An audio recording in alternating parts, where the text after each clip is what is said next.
Moi, je regarde, par exemple, dans l'État du Victoria, en Australie, on a éliminé beaucoup de services en région, mais les régions se sont écroulées, tout simplement. Ils se sont écroulées à un point là, où c'est un petit peu comme la SPC, il n'y a plus de train qui va. Ça s'est écroulé, les régions, les gens sont tous appauvris. Dans les régions, les services publics sont très, très importants. Puis moi, je crois que dans le cadre du Saguenay-Lac-Saint-Jean, Charlevoix, etc., dans le cadre du sommet de M. Couillard, il prend soin de ses amis. Dans le cadre du sommet de M. Couillard, je crois que vous devez avoir une certaine présence. Ça peut être juste à l'extérieur, mais en intersyndical. Pour vendre les services publics. Puis dire aux gens que vous aussi, là, faites partie du développement économique de la région, puis de l'avenir de la région. Que si on ne tient pas compte justement des services publics des régions, ça ne sert à rien. Qu'on n'avancera pas. Les services publics sont très importants, surtout la fonction publique. Souvent, c'est elle qui fait les liens avec les acteurs des régions. C'est elle qui permet d'avoir une cohérence dans une région. Donc, je crois que vous devez agir en intersyndical dans ce contexte-là pour avoir une certaine présence. Puis avoir, justement, faire en sorte que les médias parlent de vous. C'est ça qui est très, très important. Il faut que les médias puissent parler de vous à un certain moment donné. Puis ça, c'est très difficile. En région, c'est plus facile. Mais dans le milieu urbain, là, dans les grands centres, c'est très, très difficile. Bon, l'idée, là, que les étudiants peuvent remettre des travaux en retard, là, non. Ça c'est moi, là. Ça, c'est moi, là. Non. Ça, c'est écrit dans le syllabus. Chaque retard non justifié, c'est 10% par jour. Puis des fois, je leur joue un tour, je leur dis après 3 semaines, je fais le pareil. Là, ils font le travail, puis ils me le remettent, je dis, ben là, tu commences à moins 210. Yeah. Ils vont voir comment ça s'améliore. Non, à un moment donné, ça prend de la discipline un peu, là. Je dis toujours à mes étudiants qu'une salle de classe, c'est pas une démocratie. C'est une autocratie bénévolente. Eux, ils ont un vote, moi, j'en ai 2. Ils ont un vote collectif. Donc, il y a un certain contrôle, là.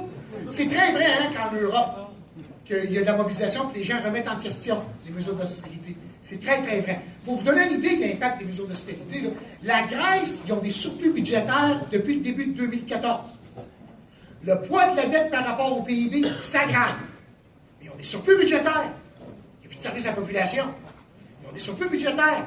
Mais l'économie chute tellement rapidement. Le PIB a chuté de 40% en raison des mesures d'austérité, que peu importe ce qu'ils font, ils sont de plus en plus endettés par rapport à leur richesse. Ils s'en sortent pas. La logique d'austérité, même le FMI le dit, hein, la logique d'austérité ne fonctionne pas. Le FMI a dit, quand il mesure, les situations qui sont comme celle du Québec, appliquer de l'austérité, c'est pire. Le remède est pire que le problème. Supposément qu'il y a un problème, hein? Mais notez également quelque chose d'autre qu'il faut se dire. Avez-vous déjà vécu une période où il n'y avait pas de crise des finances publiques? C'est de l'argent public. C'est toujours en crise. Parce que c'est de l'argent public. L'argent privé, c'est pas en crise. C'est normal que ça soit en crise. Moi, depuis que je suis sur le marché du travail, c'est en crise, cette affaire-là. Là. Ça sera toujours en crise, là. Parce qu'on le regarde, c'est pas comme de l'argent privé. Mais c'est pire. Pour vous donner une idée, pour ajouter l'intervention qu'il y a eu, en Italie, la ministre de la Santé est obligée de faire des déclarations publiques, de demander aux gens de ne pas manger de la viande avariée qu'ils trouvent dans les vidanges. Parce que c'est dangereux pour leur santé. Ils sont rendus là, là. C'est incroyable, là. Au Portugal, les problèmes d'austérité au Portugal, des finances publiques, ont été causés par les PPP.